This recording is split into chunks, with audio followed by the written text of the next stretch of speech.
कारण गड म्हटल्याच्या नंतर ते काय असते, तिथं राज्य लोक असतात ना, आणि राज्य लोक म्हटल्याच्या नंतर तिथं एका राजवाड्यामध्ये हा सेना नावी काम करत होता. म्हणजे अगोदर त्याच्या बापापासून परंपरा होती त्या ठिकाणी काम करण्याची. मग सेना महाराज सुद्धा त्या ठिकाणी त्या राजाची हजामत करण्यासाठी जात असत. रोज जात असताना बऱ्याच काळापर्यंत हजामतीचं काम त्या राजदरबारात केलं. एक दिवस असं झालं महाराज की सेना महाराजांची परंपरा होती की दिवसभर सकाळी सकाळी जितकं समजत येईल हजामत करणं होईल तेवढं करायचं आणि नंतर राहिलेल्या वेळामध्ये वारकऱ्यांची सेवा करायची, वारकऱ्याची सेवा करायची. आणि एक दिवस असं झालं का वारकरी त्यांच्या घरी आले. आल्याच्या नंतर वारकऱ्यांच्या हजामतीमध्ये वेळ गेला आणि तेवढ्यामध्ये राजानं सांगितलं, जा सेना महाराजाला हजामत करण्यासाठी बोलून आणा. लगेच त्यांचे सेवक आले. आल्याच्या नंतर सेवकांनी सांगितलं, आहे का घरी कुणी? सुंदराबाई बाहेर आल्या. काय झालं महाराज, काय झालं सांगा ना. मग सांगितलं, राजानं तिकडं बोलवलेलं आहे हजामतीसाठी.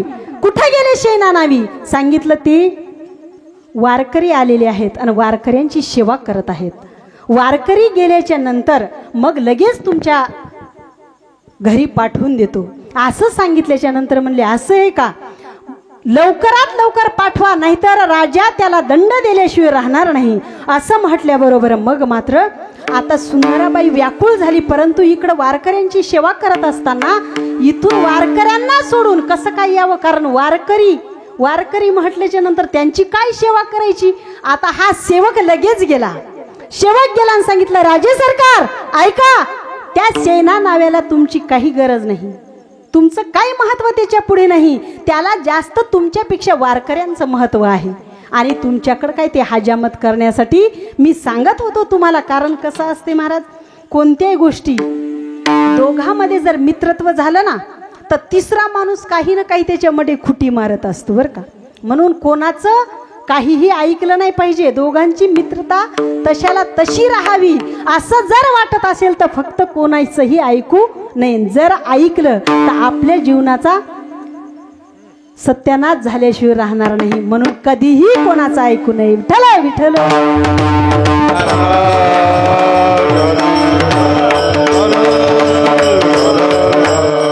आणि मग सेवकाने सांगितलं, तुमची काही गरज नाही महाराज त्यांना. आणि तो तर वारकऱ्यांची सेवा करतोय. असं वारकऱ्याची सेवा करतो. जा म्हणे, मग लगेच त्याला पकडून आणा आणि लगेच त्याला मृत्यूदंड द्या असं म्हटल्याबरोबर मग मात्र हे सेवक आले. आल्याच्या नंतर पुन्हा सांगितलं, आले की नाही सेना नावी?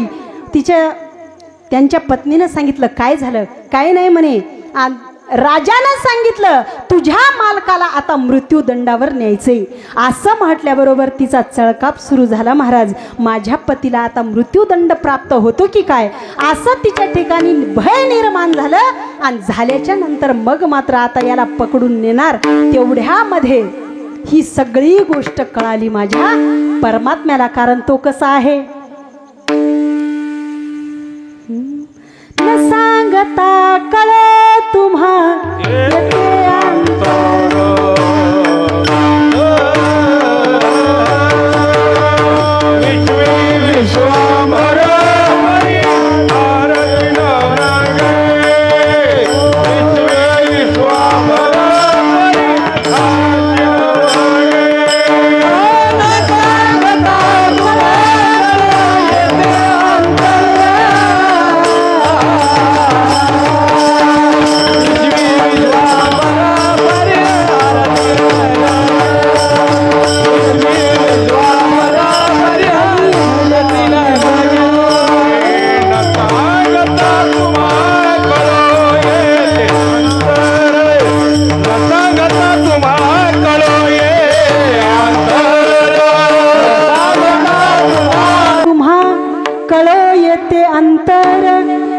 विश्वंबर परिहरची न लगे. कारण न सांगता तुम्हा कळो येते अंतर. भगवंताला न सांगता सर्व काही भक्ताच्या व्यथा कळत असतात. आणि म्हणून भगवंत विटेवरून खाडकन खाली उतरले आणि लगेच सेना नाव्यांच्या दिशेनं निघाले महाराज. निघाल्याबरोबर हातामध्ये एक, देवाला काय हो काही लगेचच्या लगेच प्राप्त करता येते, लगेच एक धोपटी तयार केली आणि ती धोपटी गळ्यामध्ये घातली. शेणा नाव्यांचा अवतार धारण केला आणि लगेच राजाच्या दरबारामध्ये, राजाच्या दरबारात गेल्याबरोबर राजा रागामध्ये होता महाराज. गेल्याबरोबर शेणा नाव्यानं नमस्कार केला. राजेसाहेब माफ करा, उशीर झाला, मला माफ करा, कारण वारकरी आले होते, वारकऱ्याच्या सेवेमध्ये विलंब झालेला आहे महाराज आणि मला माफ करा. असं म्हटल्याबरोबर राजा शांत झाला. शांत झाल्यावर सांगितलं, ठीक आहे तुला माफ करतो, चल लवकर माझी हजामत कर. जगाचा मालक आहे महाराज, कारण हजामत करतोय राजाची आणि जगाच्या मालकानं हे काम करावं. कशासाठी करावं? कारण भक्तासाठी काम करत असतो, लक्षात ठेवा. आणि मग मात्र जगाचा मालक राजाच्या जवळ गेला. राजाच्या जवळ गेल्याबरोबर वाटीमध्ये पाणी घेतलं आणि हजामत करायला सुरुवात केली महाराज. हात लागल्याबरोबर आता जगाच्या मालकाचा हात तुमच्या आमच्यासारखाचा रुमण्या धरू धरू काय कडक झालेला हात होता का? जगाच्या मालकाचा हात इतका कोमल हात असणारा, आणि तो हात लागल्याबरोबर राजाचं जेवढं म्हणजे क्रोध होता ना, तो क्रोध एकदम शांत झाला. आणि शांत झाल्याबरोबर राजानं विचारलं, शेना इतक्या दिवसापासून तू माझी दाढी कटिंग करतो, हजामत करतो, परंतु आज तुझ्या हातामध्ये काहीतरी वेगळंच वाटते रे. कारण तुझ्या हातामध्ये जे आज जादू आहे, ती जादू आतापर्यंत कधीच नाही व्यक्त झाली. आज काय झालं? सांगितलं, राजेसाहेब अहो तुम्ही आज क्रोधात होते ना, त्या क्रोधाच्या योगाने आज तुमची सेवा करण्याचा जास्त आनंद प्राप्त होतोय मला, आणि म्हणून तुम्हाला आज माझा हात कोमल लागत आहे. आणि मग हजामत केली महाराज. केल्याच्या नंतर त्या राजाचं सगळं शरीर दाबण्याचं काम करत होता माझा जगाचा मालक, म्हणजे शेणा नाव्याच्या रूपामध्ये. आणि अंग दाबत असताना देवाला इतकं बरं वाटत होतं. देव म्हणत होता नेमकं काय आहे. आणि ज्या वेळेला ती वाटीत पाणी घेतलं ना, हजामत करायला लागल्याबरोबर त्या वाटीतल्या पाण्यामध्ये माझ्या भगवंताचं स्वरूप त्याला दिसलं महाराज. ते स्वतःलाच असा विचार करू लागला की मला स्वप्न तर पडत नाही. आणि मग त्यानं डोळे लावले ना, असं डोळे करून पाहतोय, तरी त्याच्या वाटीमध्ये कोण दिसू लागलं? भगवंत दिसू लागला. एवढंच नाही, दाढी कटिंग पूर्ण झालं. आणि झाल्याच्या नंतर सांगितलं, पहिले कसं, आता नाही पण आता तर सगळं शरीर दिसायलंय आरशामध्ये, हे की नाही. परंतु पहिला फक्त एवढाच आरसा असायचा बरं का. कारण माझ्या वडिलाचं घर एकदम त्या नाव्याच्या घराच्या जवळ होतं. आणि ते आरशात पहिले आरसे सुद्धा फार प्रमाणात कमी होते बरं का. आणि ते आरसा पाहण्यासाठी एवढा आरसा, आणि ते आरसा दाखवायचा. आणि ते आरसा दिला महाराज शेणा नावीनं, म्हणजे जगाच्या मालकानं. दिल्याच्या नंतर पाहिलं त्या आरशामध्ये, त्या आरशात सुद्धा काय दिसू लागलं? जगाचा मालक दिसू लागला महाराज. प्रमाण पाठ असतील पण तुम्हाला वाटायले बोलू द्यायला, हे की नाही. आणि त्या आरशात सुद्धा जगाचे मालक दिसू लागले महाराज. आणि मग मात्र त्या राजाला असं वाटलं का बघा हे नेमकं काय होतंय मला, का माझी झोप झाली नाही काय माहिती, का मी डोक्यावर पडलो, असं नाही महाराज. आणि जगाच्या मालकाला पाहिल्याबरोबर मग मात्र विचार केला आणि मग निघून गेला तो शेणा नावी. महाराज झाली आता तुमची सेवा, मी जातो. शेणा नाव्याला सांगितलं थांब, थोडंसं थांब, कारण राजाचा दरबार होता. लगेच सेवकांना सांगितलं, आज माझी हजामत फार अशा सुंदर प्रकारची केलेली आहे शेणानं, आणि लगेच तुम्ही काय करा, मुठभर मोहरा आणा आणि देऊन टाका या शेणाला. सांगितल्याबरोबर त्याला विचारलं तुला काय पाहिजे, ते म्हणले मालक मला काही सुद्धा नको. नाही नाही काहीतरी घेच ना. मग मात्र एक मुठभर मोहरा घेतल्या आणि जोळीमध्ये टाकल्या. आणि टाकल्याबरोबर हा जगाचा मालक निघून गेला. निघून गेल्याबरोबर मग मात्र इकडं आता पत्नीनं विचार केला, माझ्या मालकाला सुळावर देणार, आता शिक्षा होणार, दंड होणार. आणि मग मात्र तेवढ्या खरे शेना महाराज घरी आले आणि लगेच पत्नीने सांगितलं, का हो राजाचा निरोप आला होता आणि तुम्हाला तर लगेच हजामतीला जायचं होतं, तुम्ही आतापर्यंत कुठं होतात? सांगितलं, मी वारकऱ्यांची सेवा करत होतो. जा लवकर, कारण तुम्हाला मृत्यूदंड होईल, जा लवकर सांगितल्याबरोबर लगेच ती जोळी घेतली महाराज, कारण जगाच्या मालकानं अडकून ठेवली. तीच जोळी घेतली आणि घेतल्याबरोबर ती जोळी अडकवली आणि शेना नावी घाईघाईनं निघाले महाराज राजाच्या दरबारामध्ये गेल्याबरोबर मग मात्र राजानं पाहिलं, शेना काय झालं, तू तर आताच गेलता ना, आणखी मोहरा पाहिजे का? त्याने विचार केला, हे राजा काय आताच तर दंड देणार होता, माझी पत्नी सांगत होती ना, आताच हा म्हणतो की तुला काही नेमकं पाहिजे का? पुन्हा सांगितलं, शेना तू लगेच आता कस काय वापस आला, काय झालं, काही विसरलं का तुझं?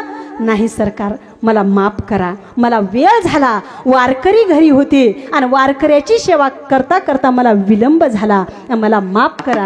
आता मी तुमची सेवा करायला तयार आहे, परंतु मला फाशीवर देऊ नका, मला कोण्या प्रकारचा दंड देऊ नका. असं सांगत असताना शेनानं राजानं विचार केला, हे असा कसा बोलायला, म्हणे हे तर आताच माझी हजामत करून गेला आणि हे लगेच असं कसं काय बोलतो? अरे शेना काय झालं तुला, तू तर आताच माझी हजामत करून गेला ना, तुला कसे दंड देऊ? मी नाही देणार दंड. कसा काय देईल, कारण तू आता हजामत केली, निघून गेला आणि तुला मी मुठभर मोहरा दिल्या. नाही सरकार, मी आलोच नव्हतो. ते म्हणे, अरे आताच गेला बाबा. नाही मी आलोच नाही म्हणे, मी तर वारकऱ्याची सेवा करत होतो. ते म्हणे, वेळ आहेस का, तुझ्या जोळीमध्ये बघ, तुला आताच मोहरा दिल्या. पाहिलं महाराज, झोळीमध्ये पाहिल्याबरोबर त्याच्यामध्ये मोहरा दिसल्याबरोबर विचार केला शेणानं की माझ्या झोळीत मोहरा आहेत आणि माझं रूप घेऊन आलं तर कोण असेल, कारण असं कोणी काम करू शकत नाही महाराज, नाही करू शकत. विचार केला, या जगाच्या मालकानं हे काम केलं पाहिजे आणि डोळ्यातून अश्रुधारा वाहू लागल्या महाराज. खरं आहे म्हटले, त्याचे पिता देवीदास त्यांनी सांगितलं होतं तो फार दयाळू आहे आणि सगळे शब्द आठवले महाराज.